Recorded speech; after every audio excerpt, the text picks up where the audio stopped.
Good morning प्यारे बच्चों, welcome to पंचा क्लास यूट्यूब चैनल। प्यारे बच्चों, बहुत दिन बाद आज जो वीडियो स्टार्ट करते हैं और बहुत ही इंपॉर्टेंट टॉपिक कक्षा 12 के लिए एक्सप्लेन करते हैं आपको, जिसका पहला टॉपिक्स का नाम है आपको हाइगन्स तरंग का सिद्धांत द्वारा परावर्तन की व्याख्या। एक होता परावर्तन, एक होता अपवर्तन। ये दोनों व्याख्या बहुत बहुत इंपॉर्टेंट है। इससे पहले हम आपको बताते हैं कि आखिर परावर्तन है क्या चीज, होता क्या है। जैसे आपने पढ़ा था पीछे, प्रकाश, लाइट, तरंगे, तरंगाग्र, ठीक है। प्रकाश भी तरंगे होती हैं और तरंगाग्र भी लिखा जाता है।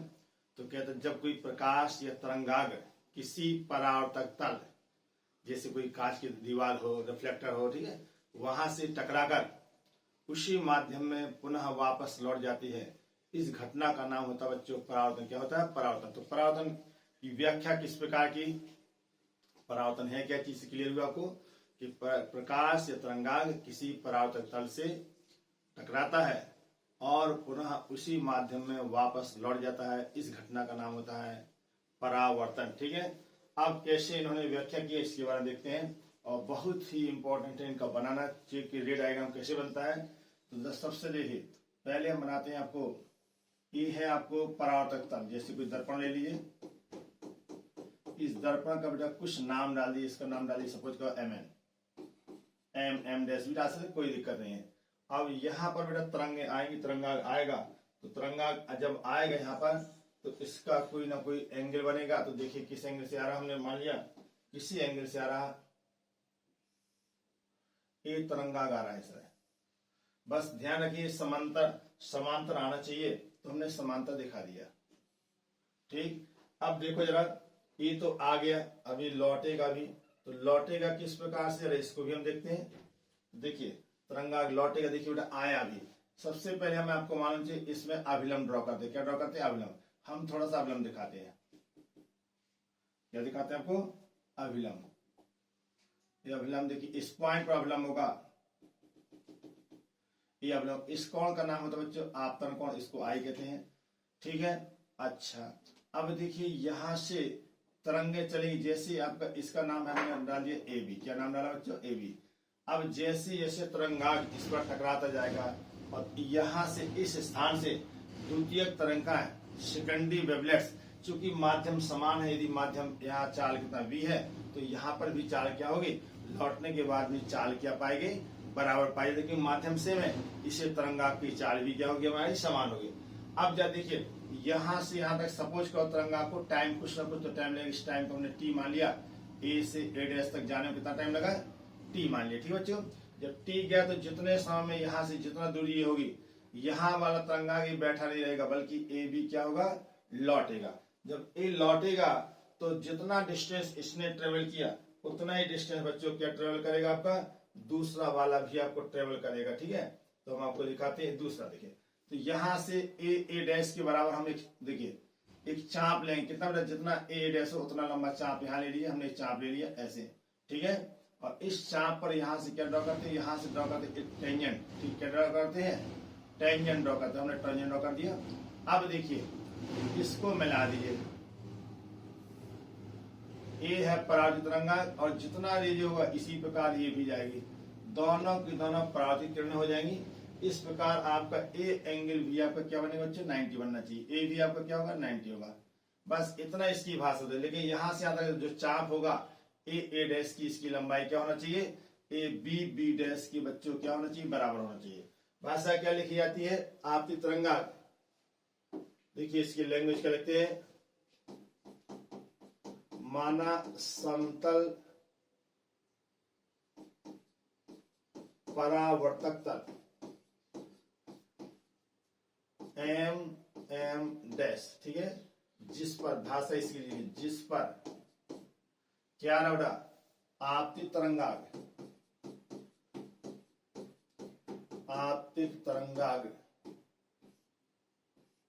v चाल से,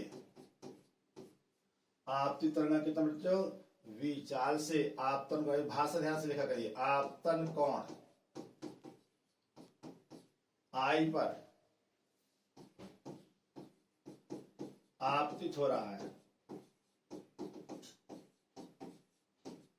जैसे जैसे यह तरंगाग्र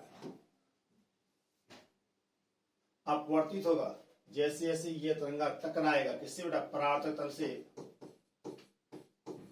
परावर्तक तल से टकराता है, वहां से द्वितीयक तरंगाएं, द्वितीयक तरंगिकाएं, द्वितीयक तरंगा हाइगन्स के अनुसार, हाइगन्स के अनुसार परावर्तित होंगी,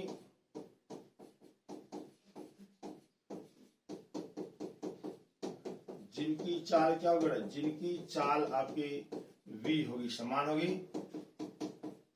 अब देखो यदि तरंगाग्र को A से, कहा था बच्चों, A से A डैश तक जाने में लगा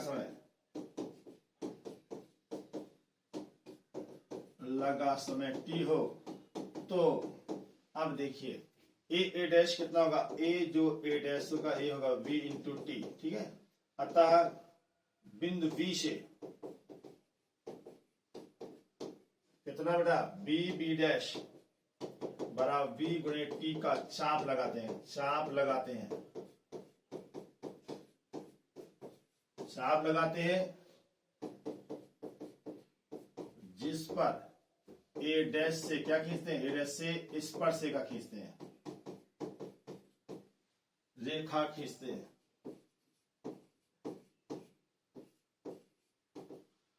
स्पर्शिका खींचते हैं। अतः कितना बेटा, अतः आपका कौन सा, A dash B dash, A dash कौन सा होगा हमारा, A डैश B डैश क्या कहलाएगा, परावर्तित, परावर्तित तरंगाग्र हुआ, परावर्तित तरंगाग्र होगा। ये तो बच्चों इसकी व्याख्या होगी, ठीक है, कि कैसे कैसे रेडाई का बना, कैसे क्या बना, इतना भाषा। अब इसको सिद्ध कैसे करते हैं देखिए, हम अभी आपको आगे दिखाते हैं, जरा देखिए बस। अब यहां पर देखें क्या ध्यान देना पड़ता है, देखो बच्चों, अब आपको समकोण त्रिभुज कितने में, समकोण त्रिभुज, समकोण त्रिभुज का नाम है BA डैश, तथा कितना बड़ा BA dash B dash B में दो त्रिभुज है, इतने में दो त्रिभुज है। या इसमें देखिए क्या आपको ध्यान देना है कि A डैश किसके बराबर है, A डैश बराबर B डैश बराबर B गुणे T, बोलो। अच्छा, इसके बाद है कोण A जो है आपको बच्चों, कोण A कोण B डैश के बराबर हमने बनाया, ठीक है। अच्छा, इस दोनों समकोण है, प्रत्येक कोण कितना है, 90 डिग्री है। अब देखिए और देखिए ध्यान से, BA डैश बराबर BA डैश है, क्यों BA डैश है, क्योंकि ये क्या है, दोनों कण ओभेनिष्ठ, क्या होता है, कण है ओभेनिष्ठ, कण क्या है, ओभेनिष्ठ दोनों त्रिभुज में। जब कण ओभेनिष्ठ है तो अब आप देखिए इसको जरा गौर से, त्रिभुज क्या होगा, देयरफॉर हमारा जो त्रिभुज हो गया A डैश और A dash B dash B, क्या है, BA डैश, ये आपके सर्वांग समूह है, BA डैश और A dash B dash B क्या कहलाएंगे, सर्वांग। अतः त्रिभुज कौन सा त्रिभुज, अतः त्रिभुज कौन सा, BA डैश सर्वांग सम हुआ त्रिभुज कितने के, त्रिभुज आपका कितना बेटा, A डैश B डैश और B के। जब सर्वांग सम हुआ तो आपको पता होना प्रत्येक कोण क्या होंगे बच्चों, बराबर। अब देखिए, अब आपको कौन से कोण, अतः यहां लिख दे, देखें तो यहां से हुआ कोण कौन सा, देखो कोण A डैश, आपका A वाला कोण किसके बराबर होगा, आपका हुआ कितना बेटा, A वाला कोण देखिए A 90 है, A वाला कोण किसके, इसके बराबर होगा, ठीक है। तो आपका होगा कोण A डैश बराबर होगा कोण कितना बेटा, B और B dash A dash B की, ये दोनों आपस में क्या हो गए, बराबर हो गए, ठीक है। अच्छा, अब देखिए ए तो आपका कोण कितना होगा, ए आई के बराबर हो गया। यहां से गौर से देखिए ए वाला कोण कितना है बच्चों, ए वाला कोण है आपका आई है तो ये होगा कितना 90 माइनस आई, तो ए कितना होगा आई कहलाएगा। और ए है आपका बेटा कितना, ए आर है, तो यहां पर हम अभिलंब दिखाते हैं तो ए 90 माइनस आर होगा, ठीक है। 90 माइनस तो ए कितना बनेगा आपको आर होगा। इस प्रकार क्या बना आपतन कोण, आप देखें आपतन कोण किसके बराबर, आपतन कोण जो आई था बराबर परावर्तन कोण कितना बच्चों, परावर्तन कोण हमारा बन गया आर। इस प्रकार हाइगेंस ने क्या सिद्ध किया कि आपतन कोण परावर्तन कोण के सदैव बराबर होते। ये आपका हेंस प्रूव्ड।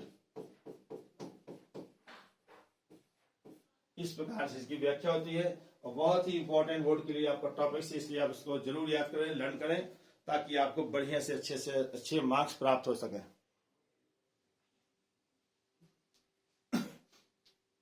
अब इसके बाद आपको बताते हैं बच्चों परावर्तन की व्याख्या, कैसे हम परावर्तन की व्याख्या करते हैं। ये तो अब परावर्तन हो गया। अब आपको बहुत बहुत इंपॉर्टेंट टॉपिक उसको ही बता दें आपको, अपवर्तन की व्याख्या। नेक्स्ट पे चलते हैं हम।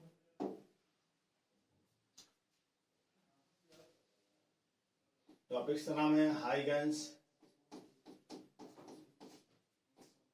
सिद्धांत से, हाइगेंस सिद्धांत से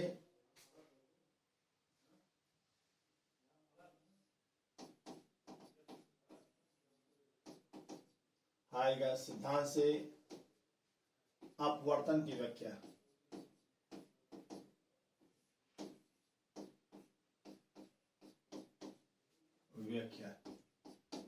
कैसे बेटा व्याख्या करना है।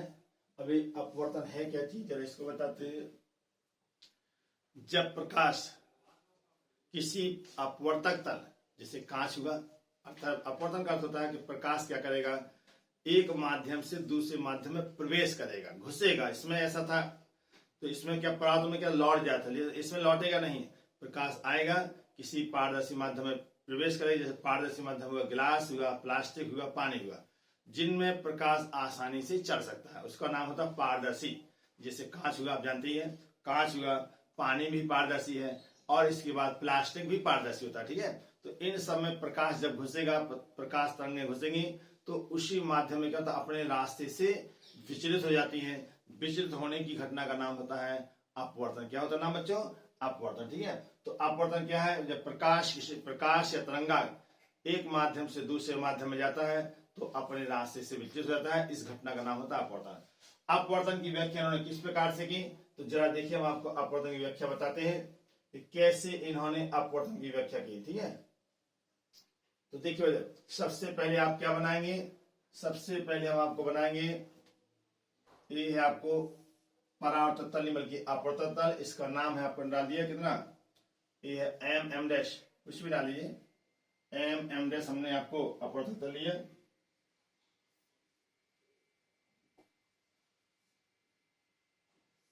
ठीक, अच्छा, प्रकाश यहां से तिरछा आएगा, प्रकाश तरंगांक है, समतल तरंगांक, कैसा तरंगांक, समतल, इसका नाम है ए बी, समतल तरंगांक। और आपतन कोण कितने पर आ बच्चे, ये भी वही चीज है, इसका नाम है आई। आपतन कोण आई पर आ रहा है। आप देखेंगे अभी आपका जब ए आई है तो ये 90 माइनस आई है, तो ये भी हमारा क्या बनेगा, आई बन जाए, ठीक है। अब ध्यान दीजिए, जैसे तरंग देखिए तरंगा भी आ रहा, आने दीजिए, चाल पहला माध्यम तो कितना होगा, V1 होगा, लेकिन जैसे तरंगा दूसरे माध्यम में प्रवेश करेगा, किसी दूसरे माध्यम में जैसे प्रवेश करेगा तो ये क्या होगा, अपने रास्ते से मुड़ेगा। तो देखिए यदि ये V1 विरल है, हमने मान लिया बच्चों क्या है कि V1 आपका क्या है, V1 बड़ा है और V2 छोटा है, मतलब आपका क्या होगा कि V2 आपका सघन माध्यम है, क्या होगा, ये आपका 2 और ये आपका 1। तो N2 जो N1 है आपका छोटा होगा और N2 क्या कहलाए, बड़ा। इसका दूसरा माध्यम क्या कहलाए, आपका सघन माध्यम कहलाए, क्योंकि हमने दिखा दिया कि दूसरे माध्यम में चाल कम हो गई, ठीक है। अच्छा, अपने आप पता चल जाएगा आपको। देखिए तो यहां पर देखिए ए बच्चों अभिलंब कीजिए, अभिलंब आप कहे हैं। अब यहां से तरंग है, यहां से ए से ए डैश तक गई, यहां पर चाल कितना बच्चों, V1, टाइम कुछ लगा और T1 मान सकते, ठीक है। अब जैसे तरंगा दूसरे माध्यम में जाएगा, हाईगेंस सामने बताया था कि तरंग की चाल क्या हो जाएगी, बदल जाती है, ठीक है। अच्छा, बदल जाएगी तो अब V2 चार्ज चलेगा, तो जितने समय में तरंगा यहां से यहां तक गया उतने ही चाल में तरंगा दूसरे माध्यम में चलेगा। दूसरे माध्यम में चाल कितनी होगा बच्चों? V2 होगा। तो ठीक है, तो यहां से या देखिए सपोज करो, अब आपको लिखना पड़ेगा भाषा, इतना तो हम बना लेंगे, पहले ही बना लिया करो, ठीक है। अच्छा, भाषा क्या लिखते हैं? भाषा में आपको दिखाते हैं कैसे भाषा लिखते हैं। माना आपको, माना समतल तरंग, कैसा तरंगा होगा? समतल तरंगाग। तरंगाग का नाम डाल दो बच्चों ए बी। आपतन कोण कितने पर? आपतन कोण आई पर कितने चाल? चाल। कितने चाल से?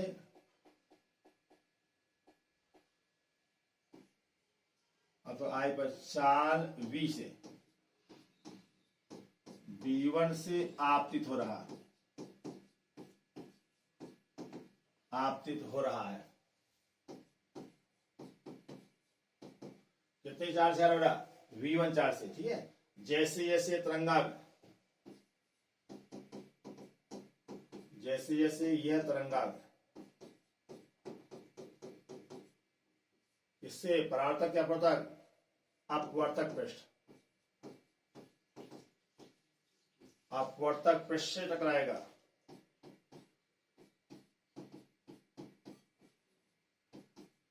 से टकराता है। द्वितीयक तरंगांक, कौन सा तरंगांक? द्वितीयक तरंगिकांक। कितने चार्ज बच्चों? V2 चार्ज से दूसरे माध्यम में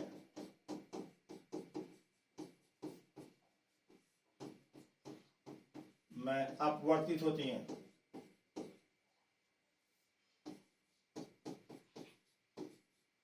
दूसरे माध्यम कितने चार्ज से? V2 चार्ज से। अब सुनिए, माना क्या मानते हो? देखिए, माना आपको तरंगाग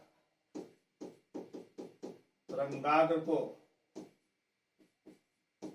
कहां से बच्चों? A से A' तक जाने में लगा समय, जाने में लगा समय कितना बच्चों? T हो तो जब T समय लगेगा तो आपका A' कितना होगा? A' का मान होगा बेटा कितना? V1 इंटू टी, ठीक है। अच्छा, दूसरे माध्यम में, दूसरे माध्यम में T समय में तरंगाग्र द्वारा चली दूरी जो बी डैश होगा बच्चा, बी डैश दिखा नहीं, अभी दिखेगा। बी डैश बराबर कितना? V2 into T. लंबाई का चाप, कहां से लगा? चाप B से लगाते हैं।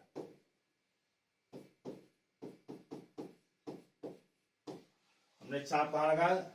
B से लगाएंगे, ठीक बच्चों।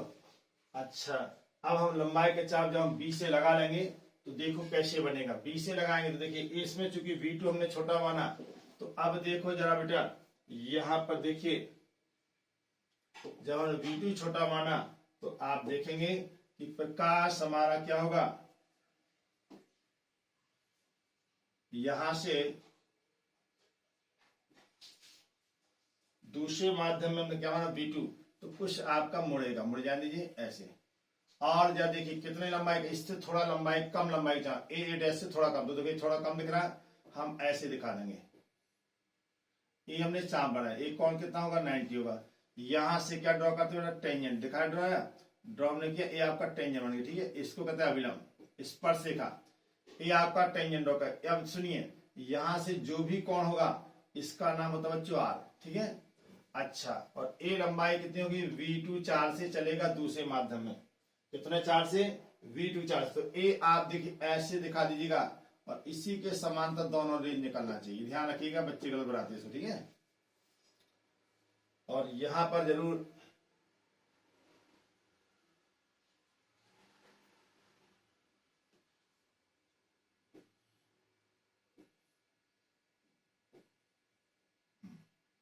ये आपका बन चुका।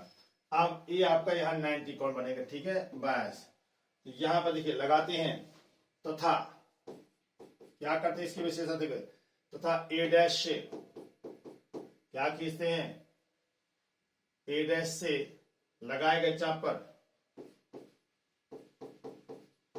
लगाए गए चाप पर क्या करते हैं, स्पर्श रेखा खींचते हैं, स्पर्श रेखा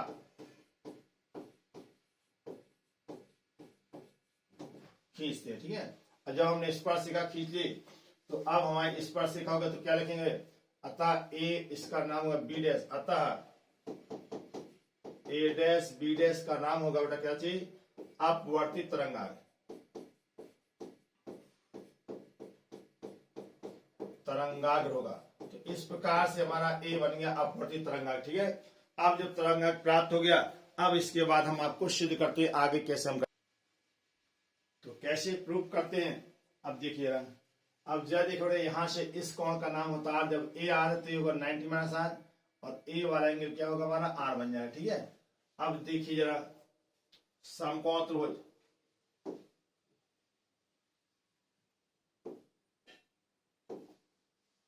पुनः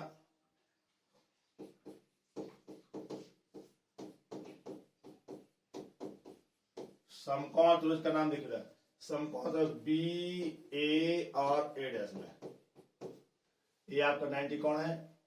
क्या होगा, साइन आई निकालेंगे, साइन आई का मान निकालिए, sine I is equal to लंब बटे कर्ण, ठीक है। साइन आई के लिए हमारा लंब कौन है, ए बी ए तो बी ए डैश समकोण हो गया। साइन आई के लंब कौन सा बेटा, ए डैश, ए डैश लंब बटे कितना बेटा, लंब बटे कर्ण, लंब है कितना बच्चों, लंब है हमारा कितना ए डैश, और कर्ण है आपका कितना बेटा बी ए डैश, इसका नाम है B1 into T by B A dash. पुनः समकोण त्रिभुज, समकोण त्रिभुज का नाम है कितना B B dash A dash में। अब यहां से साइन आर निकलेगा, साइन आर कितना निकलेगा, इसके लंब कौन सा बी बी डैश, कर्ण कितना बी ए डैश, देखो ध्यान से, और बी बी डैश का मान है कितना बच्चों B2 into T by B A dash. अब क्या करना में, अब देखो हमें निकालना होगा साइन आई और साइन आर का मान, देखिए साइन, अतः sine I by sine R हम क्या करेंगे, भाग दे लेंगे। साइन आई का मान कितना है V1t बाई कितना बच्चों बी ए डैश बटे V2t बाई कितना बच्चों बी ए डैश। तो बी ए डैश क्या हो रहा है बच्चों, कट रहा है, देखिए बी ए डैश कैंसिल, तो कितना आएगा V1 बाई V2। अब आप देखें यही हमारा किसका नियम था, यही आपका स्नेल का नियम था, आपको याद है 1n2 बराबर sine I by sine R, और यहां से is equal to V1 by V2। ये हो गया बेटा अपवर्तन के नियम का स्नेल लॉ, आपने पढ़ा होगा, यही आपका स्नेल लॉ, स्नेल लॉ बच्चों यही कहलाता है। तो इस प्रकार से आपको इतना आपको प्रूव करना पड़ता है, लेकिन हम थोड़ा सा और बताएंगे, इसमें थोड़ा सा भी बताना है कि V1 V2 आपने पढ़ा था, इस यदि तरंग की चाल कितनी बेटा, यदि तरंग की चाल, तरंग की चाल की जगह तरंग की तरंग दैर्घ्य मान लिया, क्या मान लो बच्चों, तरंग की तरंग दैर्घ्य कितना मान लें, λ1 हो, तो आपने पढ़ा था V1 बराबर n λ1, जहां n क्या बच्चों, n यहाँ आवृत्ति है, ध्यान रखना पड़ेगा, ठीक है। तो कितना आएगा 1n2 बराबर sine I by sine R, तो होगा ही बराबर कितना बच्चों V1 बाई V2 बराबर n λ1 बाई n λ2।